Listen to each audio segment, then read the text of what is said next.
Hi, everyone, and welcome back to another episode of Dusty Trails and Drone Tales. I'm Dan, your host, and well, spring is finally here. So, with spring comes some muddy riding, but we'll see how we make out today when we leave from St. George and go explore some trails in the Laurenville area. We've always driven through Laurenville, gone and had lunch at the Tim Hortons there, stopped at the Irving for gas, things like that, but we've never gone off and explored the Laurenville area trail system. So today we're going to hit up like Black Beach and see what else they have in their trail system. Back with us again today is Copilot Doug. Copilot Doug is a bit of a surprise for us today, and he's going to be joining along as always. So let's get her going and stay tuned, see where we end up, and see what Copilot Doug's surprise is.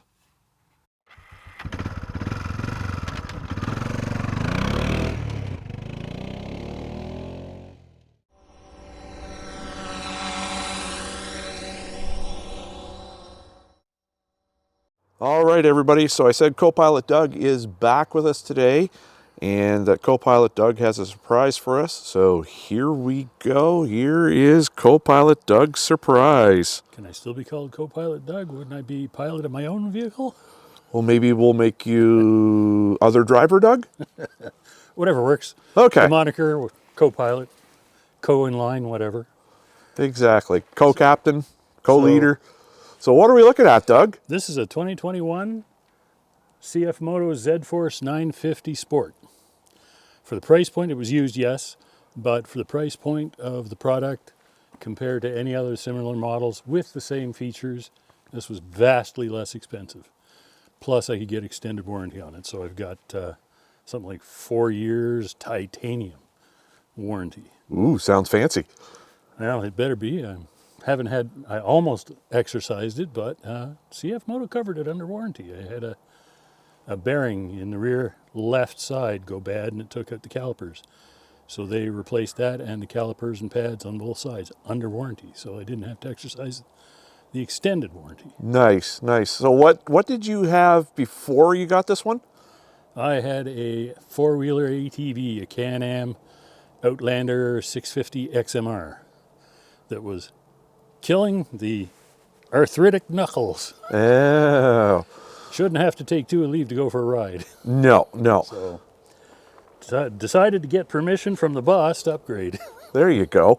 So Remember, folks, ask for permission. Yes, although sometimes it Happy is wife. easier to beg for forgiveness than ask for permission, right? I heard wear 'em down works too. That's what I did too. Well, that works too. So it looks like you get some upgraded goodies on this one, Doug. So what are we looking at? Well, part of what attracted me to it was it already had the windshield and wipers. Although there was a problem with one of the wiper motors, it fell apart in our hands as we were working on it. But it has the soft upper doors, the enclosure. These are not standard 30-inch carnivores.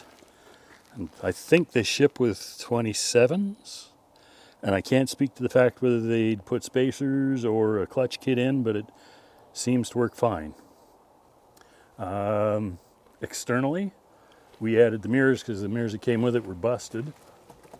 The soft top is going to be replaced because it has issues, induced issues. The other thing that I've done since then, I love synthetic winches. Synthetic winch rope is the best thing that was ever invented because the other stuff rusts, it frays, it will rip your hands to pieces. So I've got this synthetic winch rope installed with the Haas fair lead because the old style fair leads for the cable will destroy it and it will shred them. Okay. Because 9 times out of 10 they're worn out already. The whole package was wired before we got our hands on it. Nice we say we, because this fella Dan here had a big hand in doing a lot of the repairs and fix-ups. So other than the external lights which were already here, we put in, well, we didn't put the whip lights in, but there's 2 backup lights around the back. Doing the external first. So I was struggling for a solution for backup lights. Princess Auto, nice and cheap, rock lights. Put them up there instead of underneath. So they work pretty good. I can see when I'm backing up. Washer tank used to be stuck right behind the seat here, and if you sloshed, it would splash all over your back. So it's here now. Just got to make sure you use minus 45 in the winter. That seems to work fine there. Storage box that came with it, although I had to replace one of the, what are they called? C-Connect clamps, something like that. Okay. They're about $85 for 2 of them. Eesh. No choice. Eesh. But if I took it off, there was no guarantees it was going back on, so no choice. And the box has fairly decent storage. It's full of junk right now, but Everything you need in case something happens. yep. Yeah, I'm not a prepper. And under there's a chair even, so, and a dry bag with another jacket, socks, and bread bags. Just in For those case. of you who are old enough to understand the bread bag principle, you'll get it. And of course, Pretty Princess lights, to quote somebody. This was interesting. It took me a while to figure out what it was. This is a European-style trailer connector. Okay. So if I happen to want to pull a trailer with lights, Amazon has adapters. Oh, And cool. while you're down there, check out the cool license plate bolts. Works for me. It matches on the trailer. So one of the biggest things that took us most of the time, the wiring was a mess. It was using wire gauge lower than I would use for a doorbell Not for good. 12-volt accessories. So I can share a picture with Dan and he can post what it looked like before, but this is what we did. This took most of the time. So it's all on a switched relay for the most part now, so you can't leave lights on and drain your battery. As soon as you turn the key off, everything stops. So we organized it because wires were just going across here, left, right, and center. We reused the barrier strips they had, put proper connectors on it, removed some relays, added some relays, and this nice little charging solution to keep the battery happy. Battery minder, so it doesn't boil the battery, but it doesn't let it get down to nothing. It keeps it in top shape. And it's waterproof, so you have no worries about it staying there either. Yep. It's definitely waterproof. I like the NOCO products, another Amazon thing. Amazon's wonderful, except for the fact that a lot of it comes from the States. Opinions expressed are not necessarily those of. And I remember, too, that we had a challenge when we did the wipers because the wiper motor we replaced matched the other side, but so to get them to work together, we have one wiper that turns off and on by switching positive, and the other turns off by switching negative because it has a park mechanism in it, so it needs 12 volts all the time. So we had to wire one relay for each motor to come off of one switch. So one switch will trigger 2 relays. One relay triggers ground, one relay triggers positive. That was a couple hours just figuring that part out alone. That was fun. Yeah. And then the motor we use doesn't have park, so I have to time it just right so that it stops at the top. Yeah, you'll get that. Well, sometime in the near future, that's going. Go to the glass guy in Shediac and get a new windshield and one single wiper that properly parks and everything will be good. Yeah. Probably seals better as well, because, I mean, you can see the pipe insulation, but nobody's perfect. No, it cuts most of the draft anyway. Yeah. I mean, if you look, there's pipe insulation everywhere. Cheapest insulation going. Yep. And did some goodies on the inside as well. Yeah, you want that side, I'll take this side. Sure.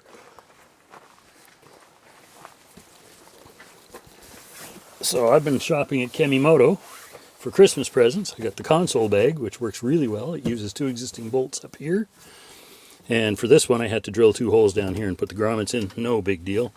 That's pretty easy because there's wide open void underneath there, which is also a bad thing because it lets the cold air up through. So that's a future project. Something I found interesting off Amazon.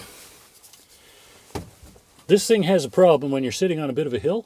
The seat belts won't plug in or unplug easily sometimes. I've heard that before. And I know it defeats the speed limiting for when you don't have seat belts on, but these plug in here when it's all nice and safe and steady. Then you just plug the seat belt in there and you don't have that issue anymore. Okay. So yeah. Well, there's a solution to that for you fellow CF Moto owners that have... I actually found that on a Canadian CF Moto site. Oh, cool. Somebody shared. I had to go through two kinds to find the right one because there's some that are really tall. These are nice and short and fit, but the biggest thing you got to do, measure what you need. You need to know the depth, width, all of this. It's all on the Amazon sites for each of them. So if you get one that doesn't really fit, that's on you. Pretty much. So I'm still working on getting storage organized, so still got a little bag stuffed here, but the glove compartment's kind of useless. But I did find this one, this little bag that fits just perfect. That's the only space that's in there. So I put all my light controller, my PPL light controller and remote winch controller in there. And I did buy, there's a plug in here for a wired winch controller. And I bought one. It took a little hunting because CF Moto doesn't list one for this vehicle. So we've got one here that fits. And if you're interested and you have something of this vintage and it's not listed, this is one from a 2025. It fits perfectly. It's a standard 3-prong in there. I went to the store, we took one out of the other vehicles, let's try it. Plugged it in, it worked. Sold. Done deal. It's about $100. But if you're out in the middle of the woods, your batteries fail. You've got a backup. Exactly. And the rest of it is all hiding up here. So we got these cute, cool corner bags for storage. So I got passenger storage here, driver storage over there, fans from the summer when it gets really warm out, so they're adjustable. You can name them however you want. The switch is hiding up under here. This came with the bike, but we rewired it so that it was on proper gauge wire and everything. So we've got controls for the big light over the windshield, the backup lights, the Pretty Princess lights, and the key's not on, but I've got cab lights that are hiding up here. You might be able to see them. Oh, yep, there's one. Yeah, so there's 4 of them. It's half a set of box lights for a truck from my favorite Princess Auto. There you go. Whatever works. Yep. So the only other thing that's really interesting is the phone holder. You gotta have your phone for the maps. RAM mounts, they've got great stuff. Plus a USB cable run through the dash. It comes out here and plugs in here, so I've got power. And I put a dummy plug in this one just so it wouldn't get full of crap. Any old USB cable at the end cut off. So now I got a spot to put my phone, I can see my maps, and I'm good to go. And then for heat, got the Inferno heater that was installed before I got it, but they had to do all the trouble, but it seems to work fine. Blows a lot of heat. It's got the 4 outlets, 2 on the dash and 1 under each side for warming up your legs a little bit, but this thing leaks like a sieve. I mean, just the design of it. There's like a huge hole to pass through out here, and the doors don't quite meet. Working on solutions for that. But we're getting there. It's a work in progress. Exactly. And that's about it, I think, unless you can think anything else. No, we spent 2 days rewiring everything and made everything into one big wiring harness. You can see it here. It's almost an inch thick, but everything's properly wired now. Relays are everywhere, and she's not going to burn down anymore. We hope. So congratulations on your upgrade, Doug. I know we haven't had it out very much, but what do you say we hit the trails and head off to Laurenville? I think we should do that. The only other thing I'd say, though, is a caution for anybody with CF Moto. I know I've been watching it for a while. They've been improving quality, etc., and they've improved their parts time, but not quite enough. There's still huge delays. Doesn't matter who you deal with. Getting parts is slow. Yeah. Because they're coming on a boat from China. Yeah, that's the worst part of it. They're not coming from the States. There's that, at least. Yep, exactly. All right, so let's hit the trails. Good enough. So it looks like we're going to have a nice day for a bit of a run. We're leaving from my place down in the St. George area this morning. So, showed you this part of the trail many times already. So we're just coming through the town of St. George here now. And we're going to continue mostly on Trail 46 all the way up to Musquash area, cut across the highway there. So because I've showed you this already before, especially in the last video, St. George to La Pro and made a loop, I'm just going to show you some random highlights here just to show you how much things have melted out since the last time we were out on the trails. So we'll pick things up again with some commentary once we reach the Little Pro area.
Okay, folks, well, we have reached the Pro, so we're going to pick up our commentary again.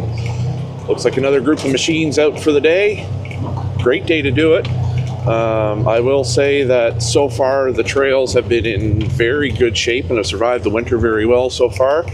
Not a lot of snow and ice left in the woods. There's a few spots here and there, but nothing terrible.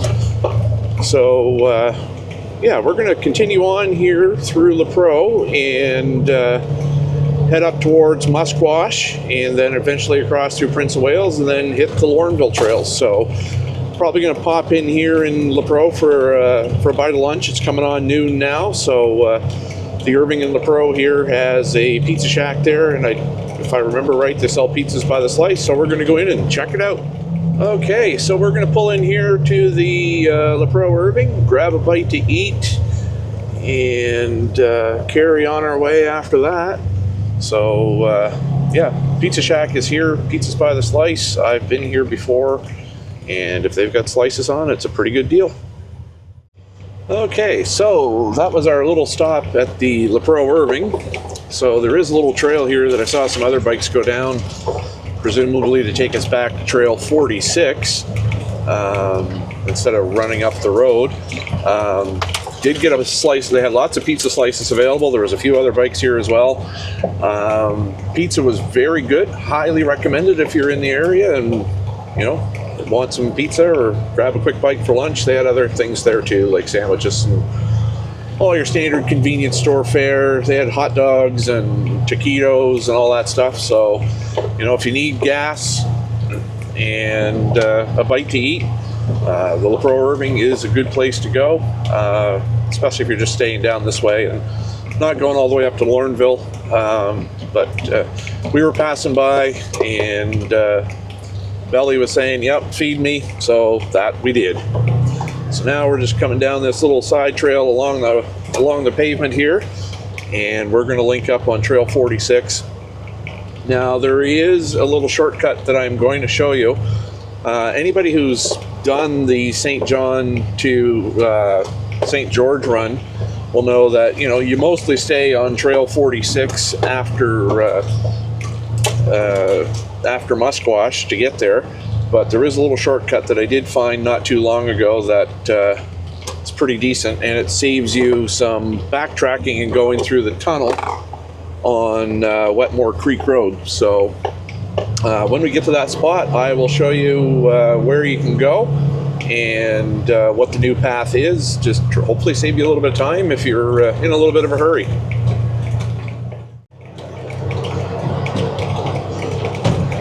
So just up ahead here, right after the bridge we just crossed, if you're coming from St. George heading towards St. John, Trail 46 is going to peel off to the left.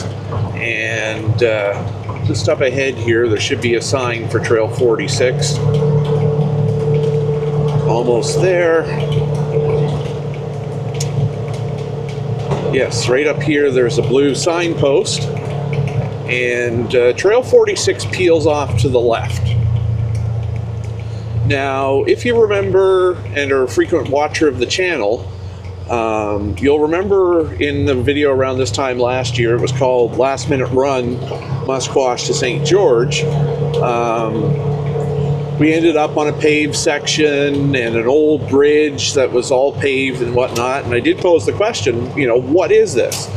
And somebody from the Musquash ATV Club had indicated that it was the old highway from St. John to St. Stephen. And that's why the bridge was still there. So there was also a pretty rocky section there, and once you get back out, you'll hit Wetmore Creek Road, then you've got to backtrack towards LaPro, go under the highway, and then get yourself reoriented towards St. John. So what I just did was I continued straight on the rail bed. And it is marked as Trail 3801. It also comes out at the Wetmore Creek Road, and on the Quad NB map, the trail ends there, but there's a spot where you cross the Wetmore Creek Road, then you cross Highway 1, and then cross the other side of Highway 1, and then you end up on the road, I believe it's the name is slipping to me now, but you'll cross there, and you'll come out you'll come out on Trail 46 again near Talbot Road, and it saves all that backtracking towards LaPro and then backtracking again towards St. John, and then you can just head up towards the road that takes you into Musquash, and then up on Shipyard Road where Trail 46 ends, and then we'll cross the highway again and end up on the old railbed again and on our way to Prince of Wales. So here we are at the end of Trail 3801. Pretty much. Let's go through this old pit area.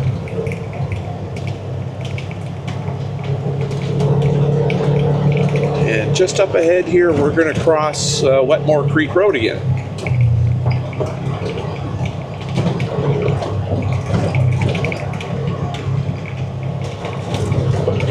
A little further than I thought. So when we get to the Wetmore Creek Road, again, I will show you where we go from there. Okay, so here we are at the end of Trail 3801 at the Wetmore Creek Road. So we're heading towards St. John. So what we're going to do here is make a slight left onto Wetmore Creek Road, and then a slight right onto this old abandoned road, little paved section here, which is probably a remnant of the old highway between St. John and St. Stephen.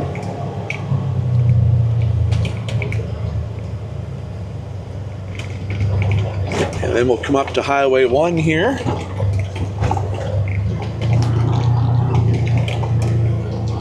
Cross one side.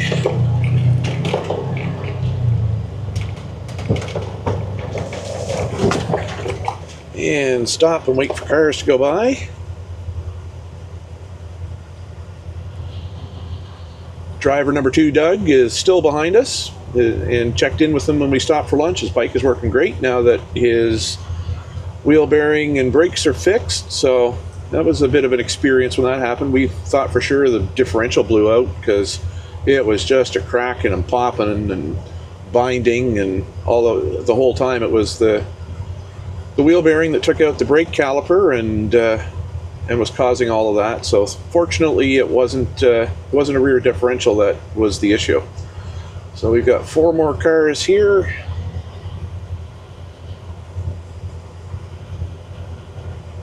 Last one.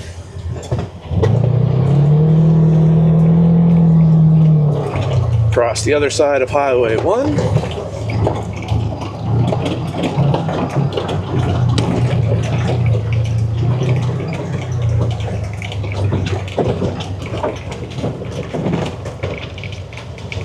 And here we are back to Trail 46 on the paved section. So if you go left here, you'll end up heading towards LaPro and St. George. We're going to hang a right here and carry on towards Musquash.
So here we are at the end of Trail 46 if you're coming from St. George, or if you're coming from St. John, the start of Trail 46, depends on your perspective of the day.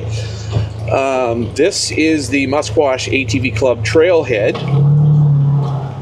and lots of people ask, where does your trail start? So it's at the Musquash exit if you're looking to trailer down, and you can definitely park here for the day. There's lots of room for vehicles and trailers, and you can leave there and head down towards from St. George if you don't want to leave from Laurenville. So what we're doing now is we're going to cross over Highway 1 and end up back on the rail bed again in the Musquash Marsh, or the Musquash Estuary, I believe is the proper name of it. Now, about this time, I think it was last year, I saw some comments made on Facebook that this was being worked on to be made part of the trail system, which would be great. It would be a great connecting link between Prince of Wales and Musquash, and then all you've got to do is fill in that little section from Prince of Wales to where the Lorneville ATV Club trail starts, which was the old rail bed, which will take you by Spruce Lake. This is not currently a managed portion of the trail, but if it is being worked on, hats off to the people that are doing it, because I think it would be a great addition. So if anybody has any updates for the viewers, by all means, drop a note in the comments and let us know what this. and let us know what the status of that is. And Copilot Doug just chimed in on the radio. He wants to go up to the Musquash Lookout. So let's turn off up here and then we'll go up to the Musquash Lookout. So right here, we're going to hang a right and go up to the Musquash Lookout. Let's see how this has fared over the winter. Looks like some fresh tracks are from the last couple of days, so I would say it's probably pretty good. There are some spots here where it does get to be a little bit of a steep, narrow, winding climb, but it would be a great lookout trail to add to the trail system if this rail bed section between Musquash and Prince of Wales gets approved, to have a lookout spot up here, maybe with a picnic table, something like that. We did bring you some drone footage from here last year, and we sent the drone out to the old abandoned World War II ships that were purchased in the late 60s by C.N. Wilson, who owned the dry dock in St. John. They were purchased as Army surplus after the Second World War. You can get out there to them by ATV trail, but I hear it's grown in quite a bit lately, and access is a bit more difficult. If we can figure out how to get there, we may end up going there one of these days. Probably a summer run, just to make sure that everything is nice and dry. Because I heard it also can get a little bit muddy in there. But the ships are deteriorating rapidly at this point, so don't expect them to be around too much longer. So we're just going to finish climbing our way up here. A little bit of ice left. But overall, there's not a lot of ice or snow left in the woods. I'm hearing that around the St. John ATV Club trails like Quacker Road, Taylor Lake Road, things like that, there's still some snow and ice and ruts and washouts in both the ice and the trails. So, we'll be heading out to St. Martin's again shortly to begin our camping season out there. And we'll take a look and see how things are out there. But here we are at the top of the Musquash Estuary Lookout. What you see there off in the distance is the wind farm, and the two smokestacks are Coulson Cove power generating station. So we'll make a little brief stop here and head back out again shortly. So we've made our way off of the Musquash Estuary Lookout, and we're going to make our way towards Laurenville now via Prince of Wales. So we're going to cut into Prince of Wales here. Don't know why I keep saying Princess of Wales today, but I'm getting old, so deal with it. Anywho, I'm going to show you a little shortcut here so that you don't have to run through all of Prince of Wales on the pavement. We're going to show you where to cut across the highway and end up on the something Lake Road, which will take us to the trailhead or the trail termination point, whichever you prefer to call it, in Prince of Wales, where the Lorneville Trail system starts.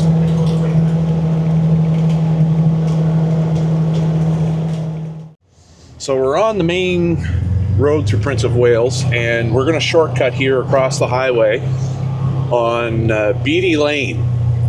So there is a sign at the end of the road, and Beatty Lane, it takes us to the site of where the old Prince of Wales Irving used to be back in the day when the highway was one lane heading from St. John to St. Stephen. But even for a while after, there was still an Irving station here. So what we're going to do is cross Highway 1 again.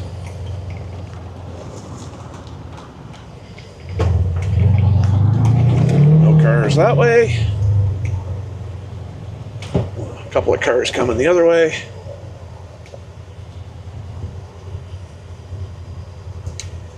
And away we go.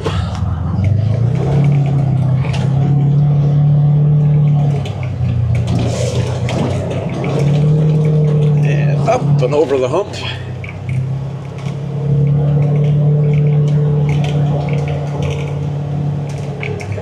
Now this, the lake road that I was trying to remember earlier, is Shadow Lake Road.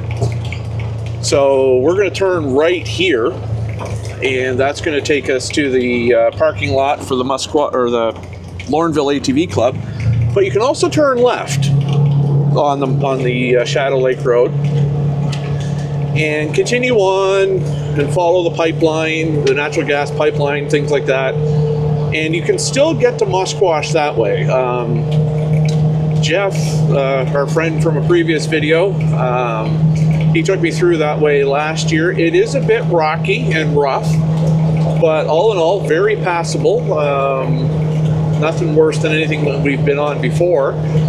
And instead of cutting through Prince of Wales, you can continue on the Shadow Lake Road if you're coming from St. John to get to Musquash without running through Prince of Wales. So just a little tidbit of information for you there. And just up ahead here, you'll see that we're going to come to the road we would have, if we would have continued on through Prince of Wales, and gone over the overpass on the highway and that whatnot. But this by far is much shorter, and of course not paved. Plus, you're not running through residential neighborhoods that aren't part of the managed trail system. So right up ahead here, we're going to make a left and pick up on the Lorneville Trail system.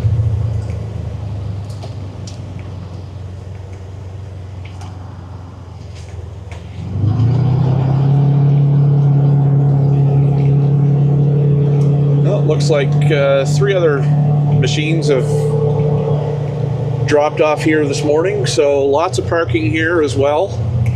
And this trail section here from Prince of Wales to the end of it in Laurenville is also the Coastal Link Trail. So this is a shared use trail.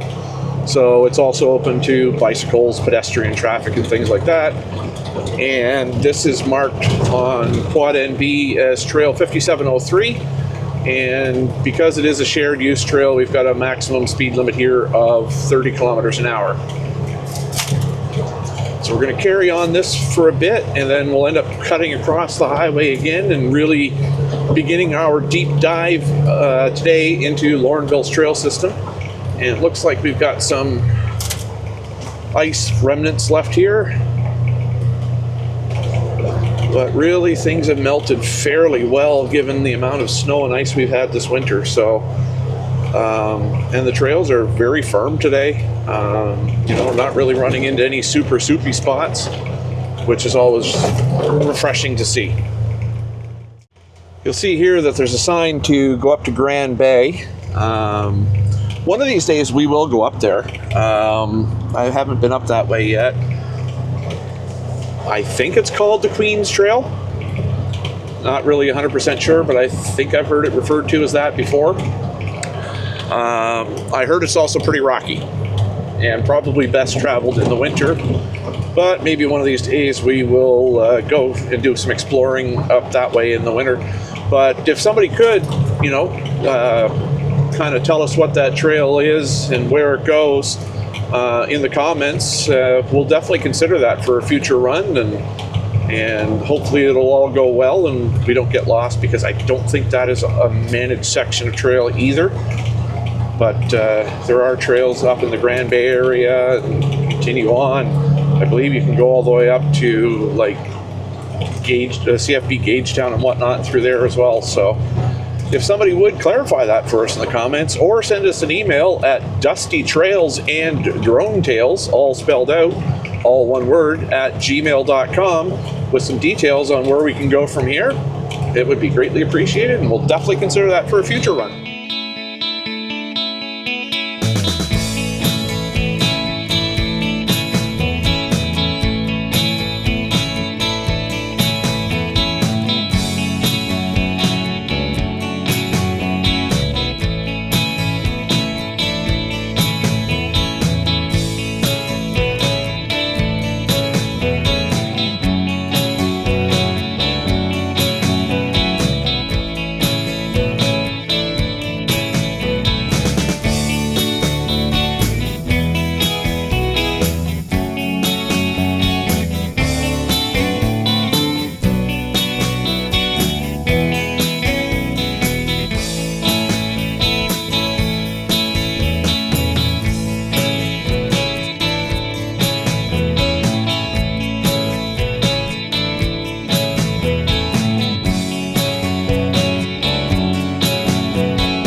just along Spruce Lake here in Laurenville. So what we're going to do is we're going to cut across the highway here.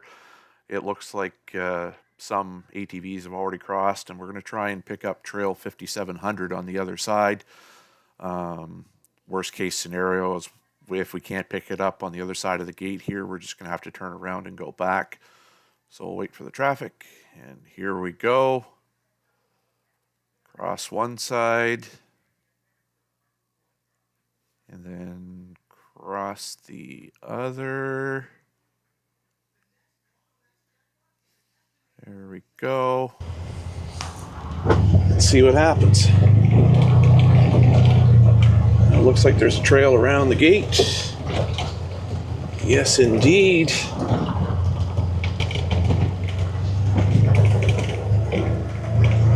Just on the other side of this pumping station, maybe, for the St. John water supply that used to be here at Spruce Lake. Yep.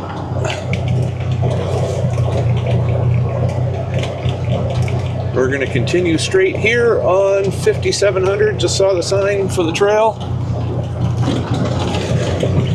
And if we would have hung a left there, we would have ended up heading into Laurenville. So what we're going to do now is head on this trail 5700, which looks like a road.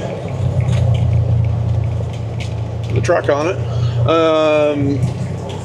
And head down all the way to Black Beach Road. Then we're going to pick up Black Beach Road, go to Black Beach, and our friend Jeff tells us that there is a lighthouse there. And great spot for sending up a drone. And we'll sign there for Connors Lake. Does not appear to be a managed trail. If I remember correctly, there was some redneck ATV races that were happening back in February. That we didn't get to go see. It was really cold that day, and I just didn't feel like leaving the house. So anyhow, we're going to pick up here by the Laurenville shelter and see what Doug was asking for on the radio. So, still keeping up on Trail 5700. We've only gone about 1.5 kilometers since our last update. Just up ahead here should be the Laurenville shelter. And I saw they had some Friday night bonfires here at the shelter. And that was going on over the course of the winter. So, well, it looks to be like an old mini home. That's the shelter.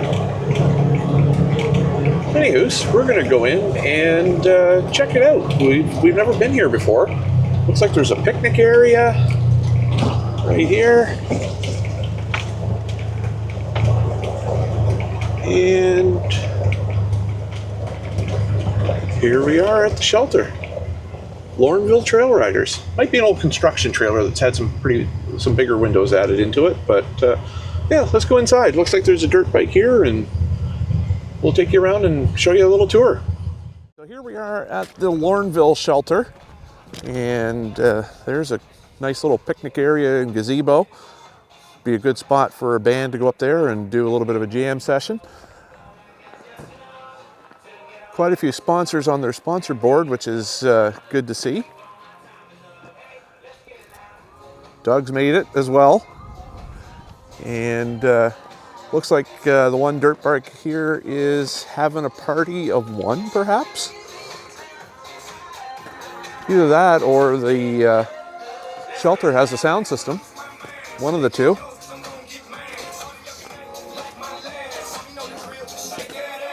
So this trail is managed by the Lorneville Trail Riders. Got a nice barbecue set up here. And let's go inside.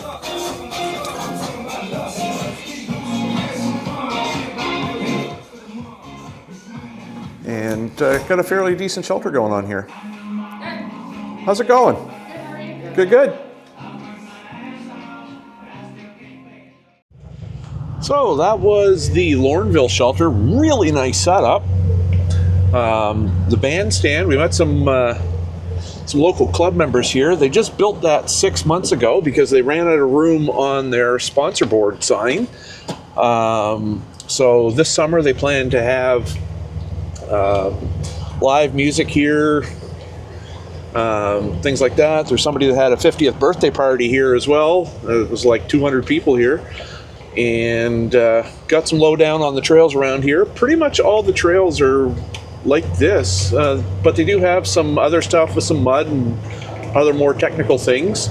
So if you want, come down Trail 5700 to the Laurenville ATV Club Shelter, and or Lorneville Trail Riders, I should say, and they have shack night on Thursday nights, which is a potluck, and apparently it can be quite a feast. So usually people start arriving around after supper, 6 o'clock, things like that, and some people stick around till midnight. So if you're in the area and local and looking for something to do on Thursday nights, by all means come on down to their shack night.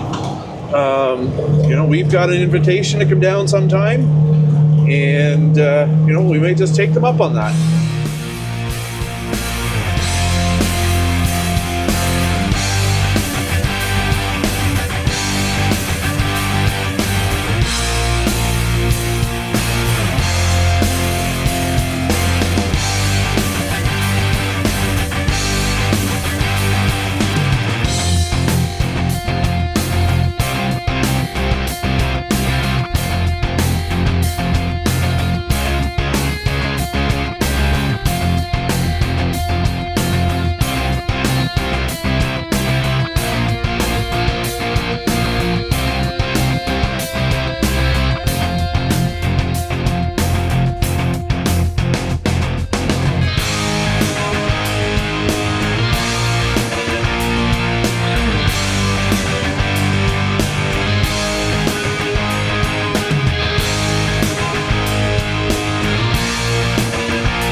So right now we are at the end of Trail 5700, and we're going to make a right here on Black Beach Road, which will take us out to the lighthouse. Apparently can't miss it,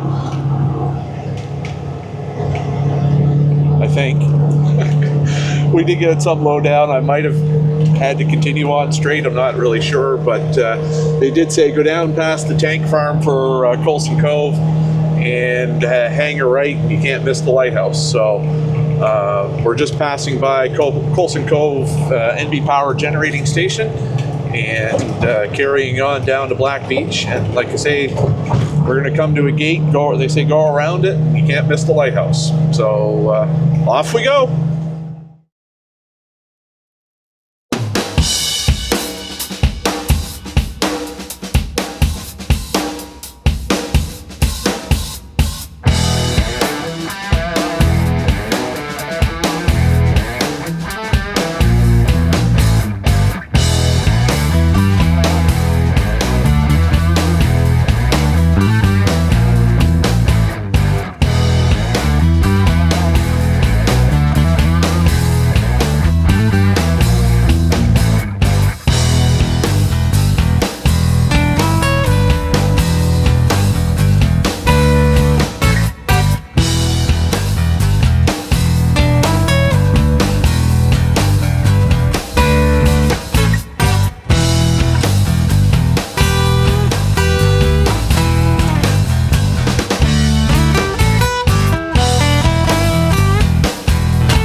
So here we are at the lighthouse.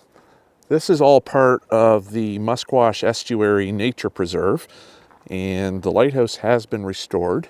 And what an absolute gem of a spot out here. There's a picnic table here all set up if you wanted to come out here and have a picnic in the summer. And just look at that coastline. Absolutely beautiful.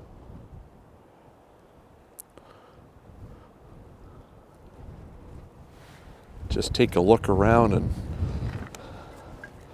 see what we got going on here. Just rock cliffs for days. And even off in the distance there are some ships unloading at Canaport, which is a monobuoy, where the ultra-large crude carriers come in from overseas and offload oil for the Irving oil refinery. It's a little breezy here today, but I don't think it's breezy enough that we couldn't send up a drone and take a look around and get some drone footage here. I've got a couple of drones in the fleet with me today, and a few of you have asked, what do I run for drones? Well, one of them is a DJI Mini 2 SE, which is rated for 36 or 38 kilometer an hour winds, and the other one is a Holystone HS 600. That will do up to 55 kilometer an hour winds. It's a little bit harder to fly, but it is a little breezy today. I'll try with the Mini 2 SE and see what happens. There you can see a ship there. And the rocky cliff. So yeah, let's try the drones and see what happens and get a look at this place from the air.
So that was the Musquash Head Lighthouse.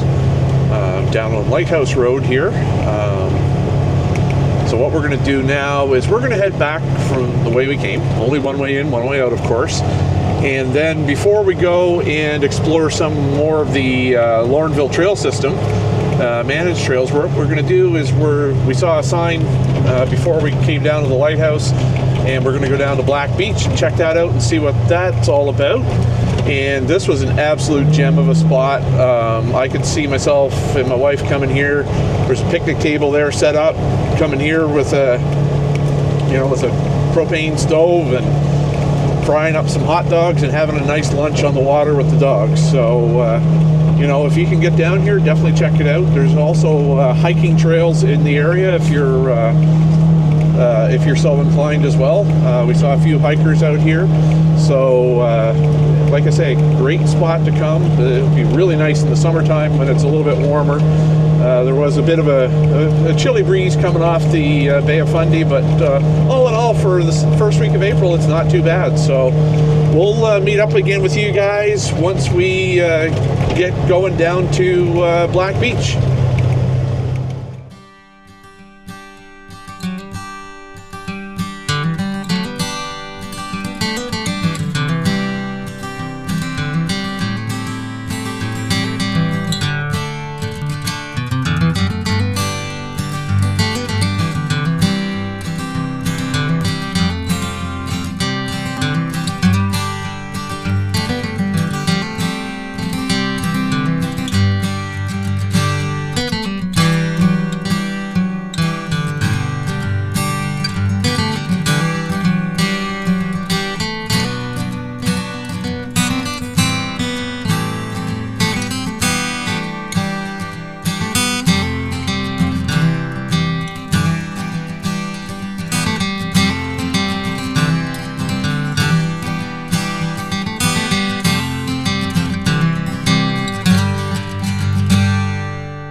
After a short kilometer or so drive, we have arrived at Black Beach.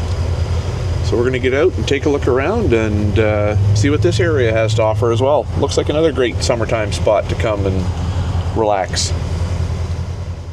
So here we are at Black Beach. It was just like a short kilometer or so drive from the lighthouse, and really, really unusual is the sand here. It's very dark gray with some black in it as well. I would obviously say that's why they call it Black Beach. There's your no shit Sherlock moment of the day. But, color reference. Yeah, color reference. There we go. Doug's shoes are beige and black. So, yeah, the sand is very dark here. I've never seen anything quite like it before. But once again, another beautiful spot. Looks like the tide is probably coming back in. We're definitely not at low tide yet, but you can see the water line up there where the tide would normally be at high tide. So right where the bottom of the ice is there's, I'd say, probably 10, 15 feet of a gap where the water line would be at high tide. But I don't think the beach would be totally submerged to high tide during normal times. So nice, great, quiet spot to come and relax and have a picnic in the summertime. And it is another gem of a spot that never really knew existed until today. So that's what this channel's all about, bringing you places that you'd never think to go or never even heard of before. So what we're going to do now is we're going to head back towards the Lorneville Trail system and explore some more of their trails. So that was Black Beach. Now we're making our way back out to Black Beach Road and heading back towards Trail 5700. What we're going to do is pick up Trail 5702, I think it was. I'll update you there on that once we get back and see the signs. I'm pretty sure we're going to peel off to the right on 5702, and then there's another loop that goes down on Trail 5701, so we're going to go down and explore that area as well. So we'll pick you up again here shortly.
Now we're coming up on the junction of Trail 5702. We're going to take that over to Trail 5701, and there's a loop on 5701 that we're going to follow and see where that loop goes and see if there's any scenery down that way.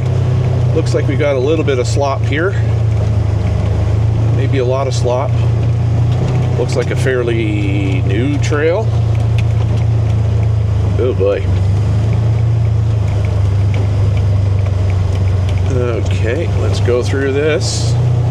It's not that bad. It looks deeper than it is. And it looks like we're heading out towards the wind farm. So, like the folks we met from the local club said, we do have a mix of, or they do have a mix of trails around here. And so we've gone from gravel road to woods trail, which really isn't all that bad either. So we're going to follow this along for a bit until we hit 5701.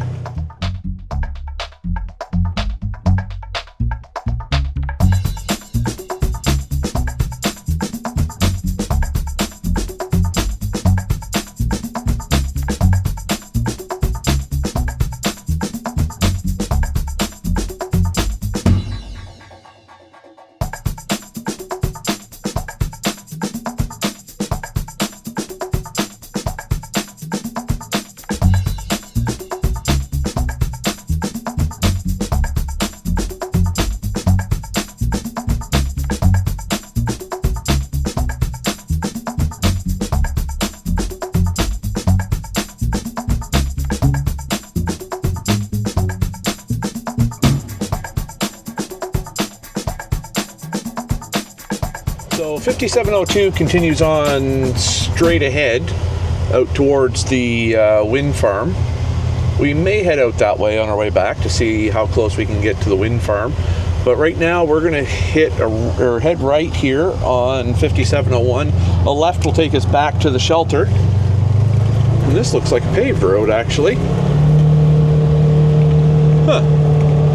Who knew? So we're going to do this little loop on at the end of 5701, come back through here. May scoot out that 5702 to see how close we can get to the wind farm, and then we'll head back out again on 5701 back to the shelter.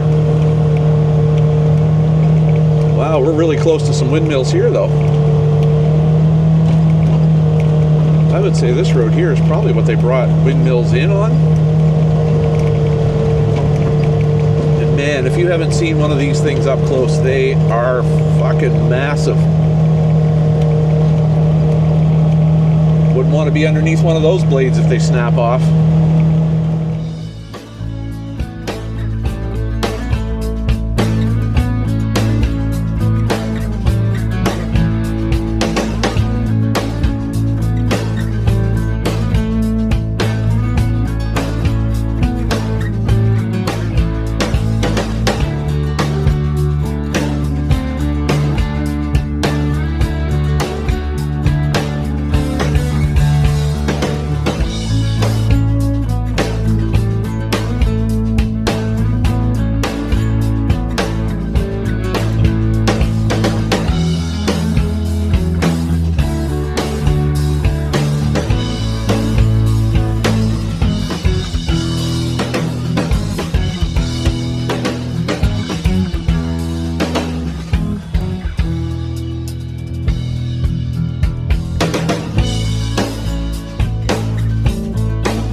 So that was the little scenic route, or a little scenic loop, I should say, on Trail 5701.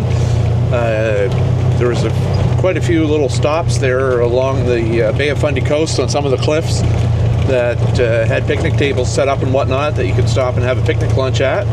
So what we're going to do now is head back out Trail 5701 and see where we end up.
continued on the Birch Hill Road, which looks like it has connected us back with Trail 5700.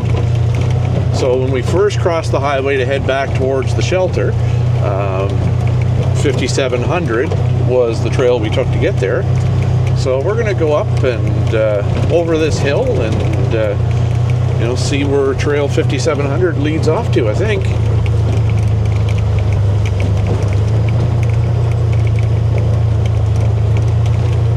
Looks a little goat pathy through here. Well, that's spring for you, I guess.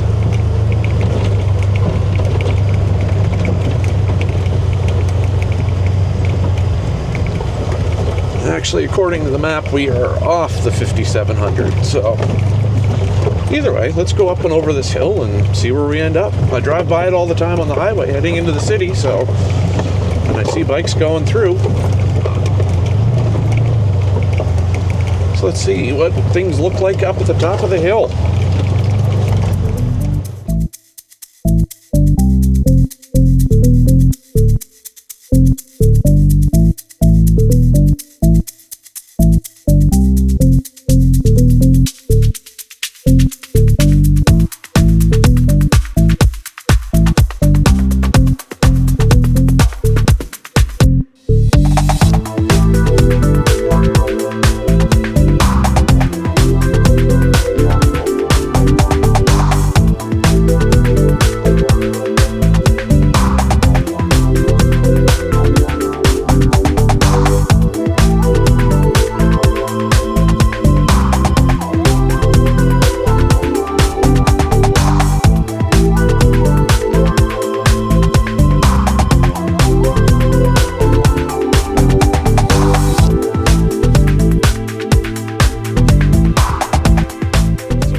Off Trail 5701. We just crossed the Cell Tower Road. We went back down to the highway. Thought we could get across, but no. Went back up to the Cell Tower to see if we could link up with 5700 again. No. So here we are off the beaten track again, and there's a big Jesusly puddle up ahead that we're going to try and forge on through to see if we come out anywhere up here. Might not be that deep though, it's just big. Let's see how we fare going through this. And we're definitely exploring all Laurenville has to offer today, both trail managed and unmanaged trails. So if we get through this, we'll be hopefully golden. It's deep, but nothing terrible. Maybe halfway up the wheels to the bottom of the floorboards, but let's continue on here and see where the fuck we come out.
Well, after a lot of shake, rattling, and rolling, we've made it back to Laurenville.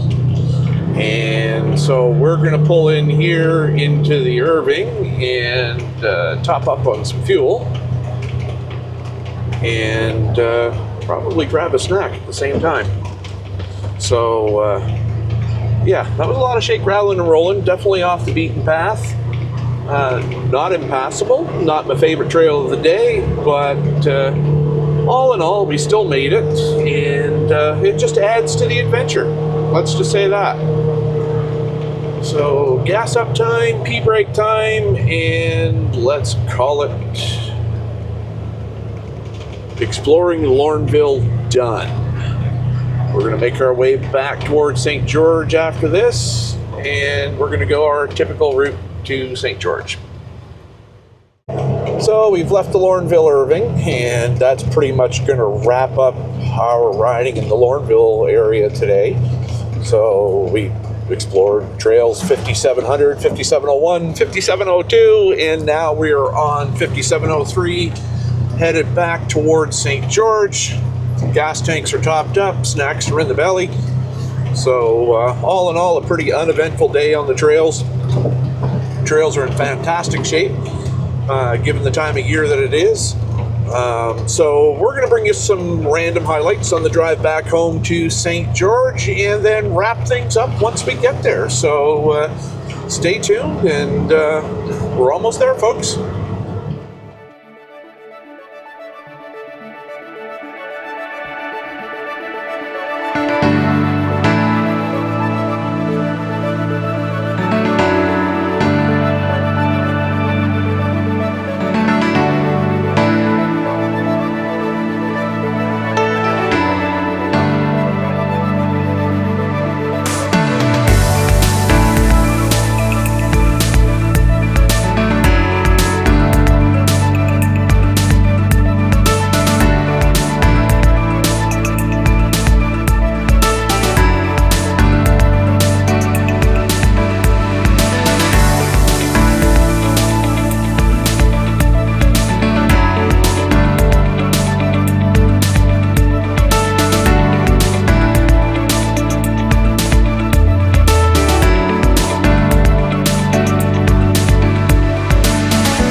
So that's going to do it for this episode of Dusty Trails and Drone Tales. We made it back to St. George all in one piece.